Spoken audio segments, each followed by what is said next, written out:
and welcome. So, today's video is going to be all about spirit guides' names, and I've been wanting to do this video for a while now. And I've I've gone through this video several times, and I keep stumbling on my words, and it just sounds like a rambling mess. So I'm probably going to have to edit this one.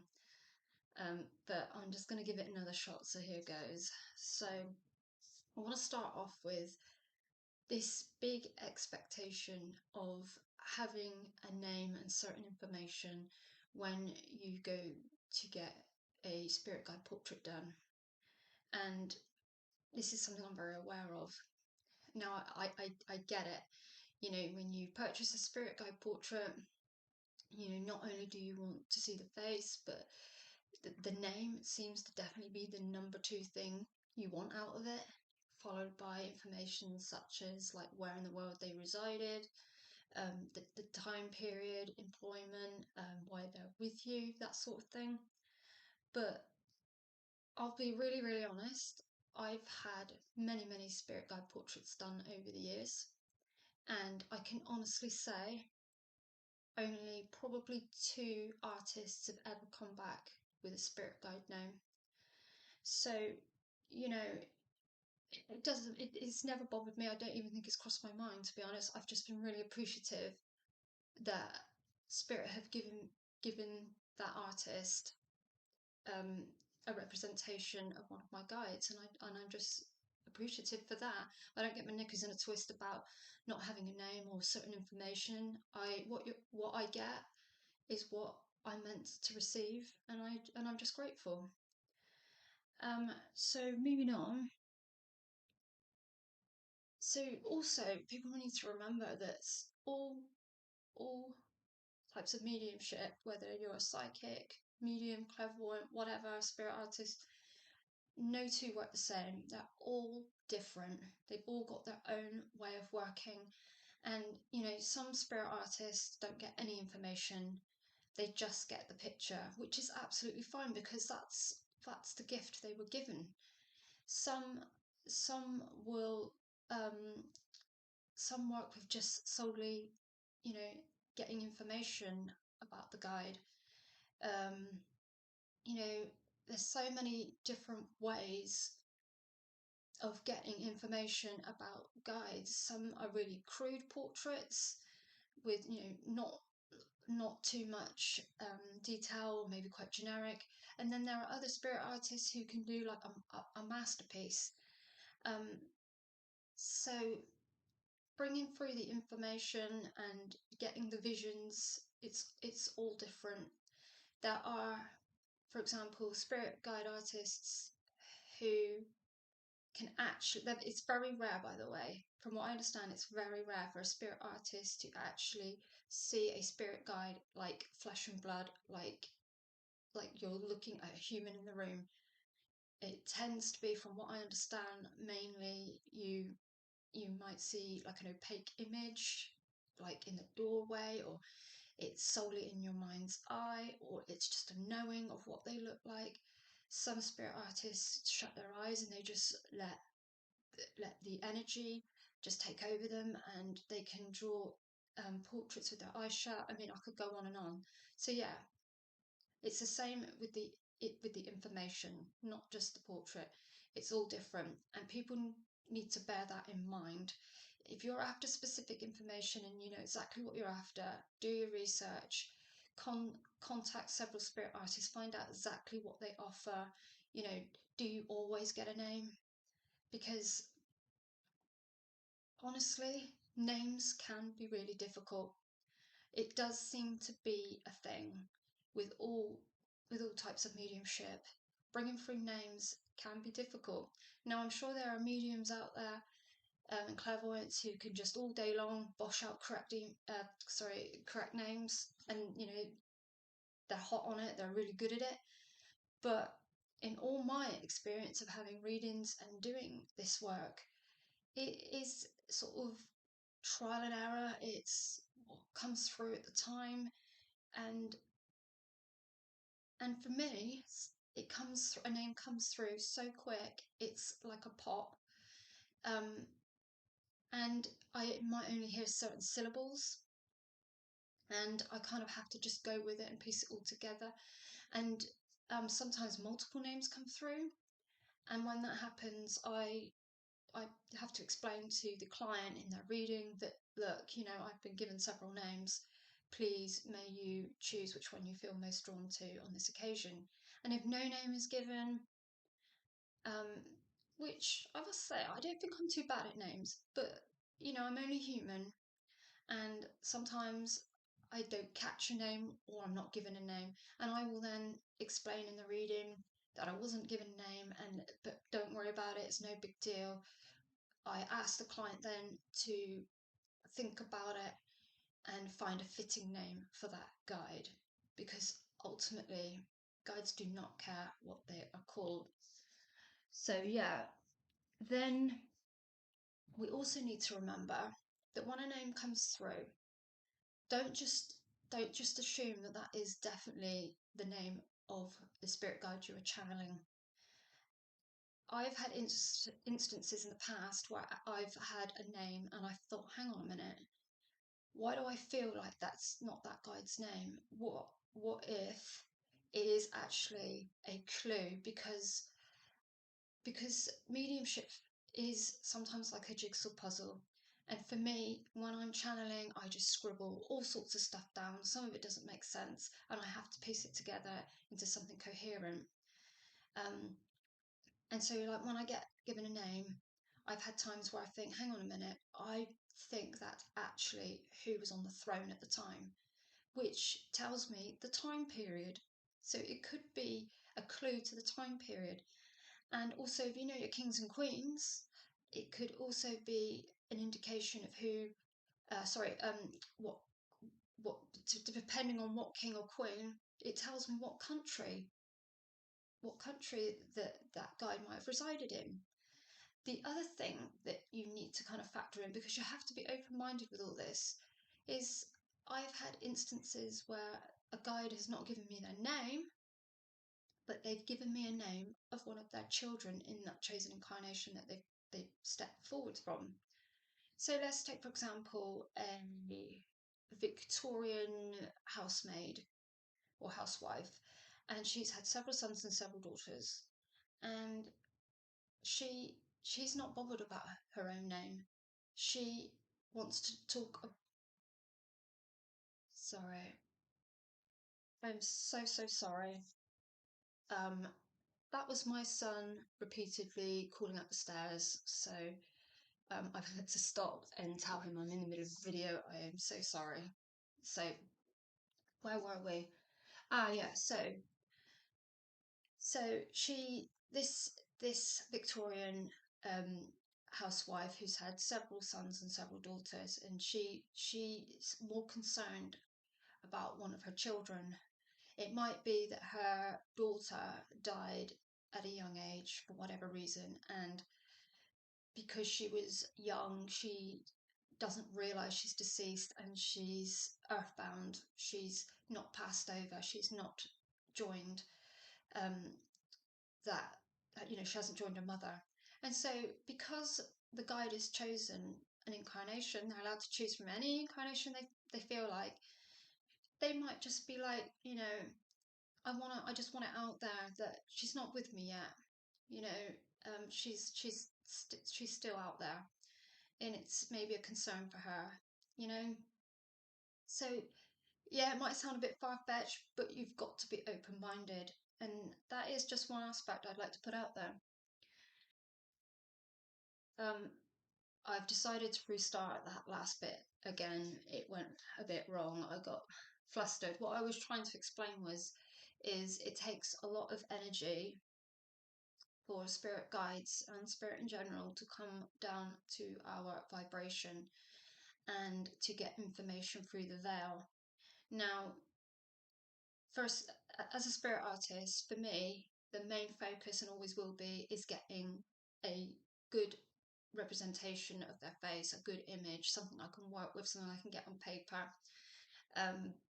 And then for me personally, the information is a bonus. I mean, I don't think I've not ever had any information.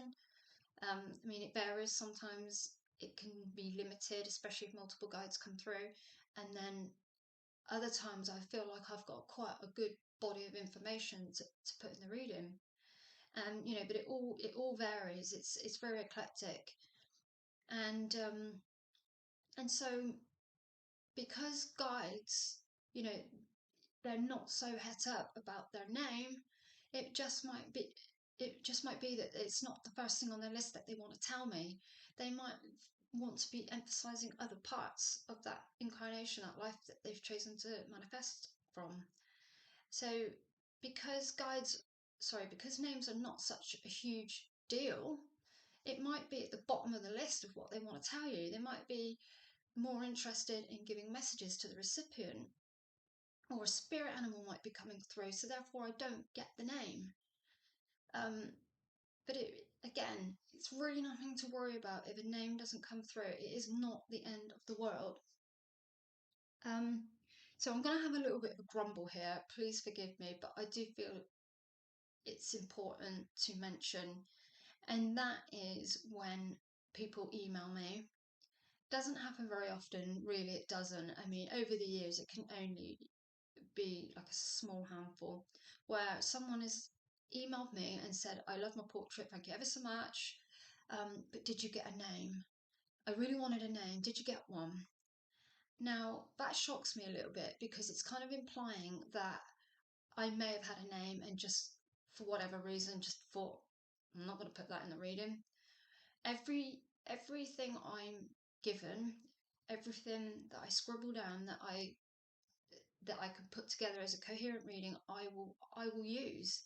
Only probably the 1% out of 100 will I maybe not use, because when I when I go over my notes, when I start to do my readings, I'll get a piece of information and I just know that I was way off, I know to just discard it, it's not correct.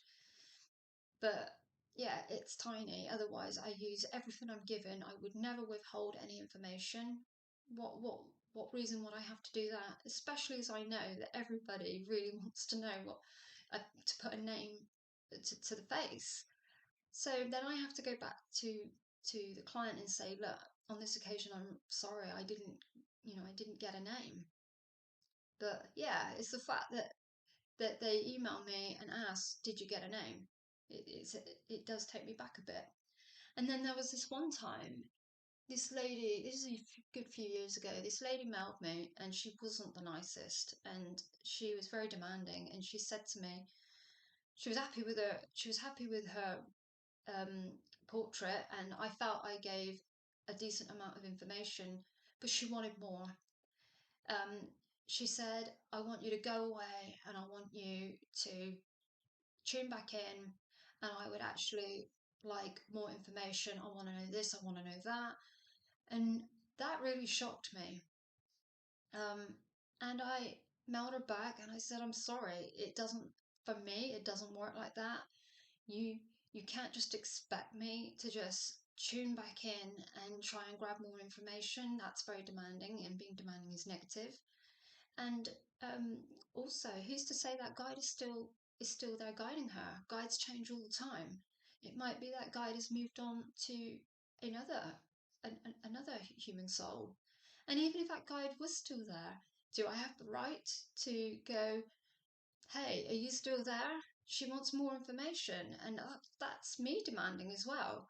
So for me, it is a one-time thing. When I tune in, what I'm given on the day is what I go with and I trust. So yeah, I had to mail her back and explain I'm sorry, but it is what it is. I can't do that. And finally, it's like little things like, sometimes I will share a portrait on my social media, and normally with it I will put a couple sentences just so that nothing personal about the client. I don't do that, but just a couple sentences about the guide so that they can sort of relate to the portrait more and put some information to the face. And you know, this one lady was like, she commented, and I'd drawn for her a couple of years prior, and she said, "Oh, you've got a name for that guy, but you didn't get one for me." And again, that took me back. It felt a little bit like I was being attacked. You know, I'm only human. I have feelings, and I was like, oh gosh, she's not happy. She didn't get a name, and I just apologized. I just commented, I said, I apologize. This is, sometimes you don't get a name. So right, and now moving on, research. Now this is interesting. So I've done a lot of research on um, lives between live regression, which was they started doing research on that in the 70s, and a lot of near-death experience accounts. And there is this, well, they say that in spirit, when we're born from source, we're brand new souls, we are given our own spiritual name that we keep for infinity. That's the name everybody goes, sorry, that's the name that people will call you, all people in spirit, that's what they know you as, and you get to keep it forever. And I love that idea. And they say that some of these names are so magical that as humans we don't have the capability to pronounce it or say it. That's how, it's mind-boggling. And I love the idea that they have these potentially long, beautiful names that we can't pronounce. And it does make me wonder whether maybe some of the archangels, like Gabriel and Michael, whether maybe those are just slimmed down basic versions of their name, and actually in spirit, hearing their names and saying their names, it's just so beautiful. And yeah, that's food for thought though, isn't it? It's really nice. And you think about it, in guides have had thousands and thousands of incarnations, and that's just on the earth plane.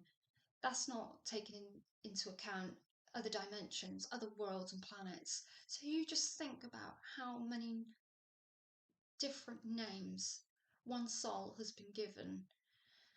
I mean, so you can't blame a guide for not maybe being too het up about what they're called. They have their own spiritual name which they're given when they're born from source. And then the other thing that seems to be a common theme that is mentioned in Lives Between Lives and near-death experiences is that when a new soul is born, they are put in the maternity ward. There is an actual maternity ward, and there are guides, and whether you want to call them midwife guides or nurse guides, they work in the maternity ward, and they nurture these new souls that have just been born and get them ready to start incarnating. And I love that idea. So, it's absolutely fascinating. So the final point on this video, because I appreciate I have a tendency to go off on tangents, um, and yeah, so yeah, ultimately, guides really, really, really do not care what they're called. This is a human thing that we have built since we were able to start talking. We feel we need to put a name to absolutely everything. Now, here's an example. Like if I'm thinking of my husband, I don't necessarily think of his name to think of him. I don't in my head have to think his name. I'm just thinking of him. There's no name involved. And it's like that with your guides. You don't have to have a name and go, oh, please, Joe Blogs, please, I'm having a real day of it. I really need your help. You don't have to have a name to call them in. It's the energetic connection. It's the thought. The second you think, I need some guidance, I need some comfort, are you there, guides? Is my main guide there? The second you put that thought there, it's pinged to them already, because they're always there, but you're just letting them know that you're ready to connect, you're ready to be aware of them. So you got to bear that in mind. And that pretty much wraps it up. So yeah, so when you do feel that you would like to get a spirit guide portrait, just be mindful, do your homework. Don't get all in a tears if you haven't been given a name. There's loads of reasons to why a name hasn't come through. Um, like all mediumship, it's the information is going to be different. We're all human. We might have just missed the name. We weren't able to get it that day, and don't get het up about it. Just be appreciative for the portrait, because at the end of the day, that's what you've ordered. That's what you wanted, a visual representation of your guide. And I do personally believe that any information that comes with it is a nice bonus. And yeah, so I do feel like I'm wittering. So hopefully I can edit this into a coherent video. I'm so sorry for jumbling my words and that. I still find it quite nerve-wracking doing these videos and worried how I come across, which is ego.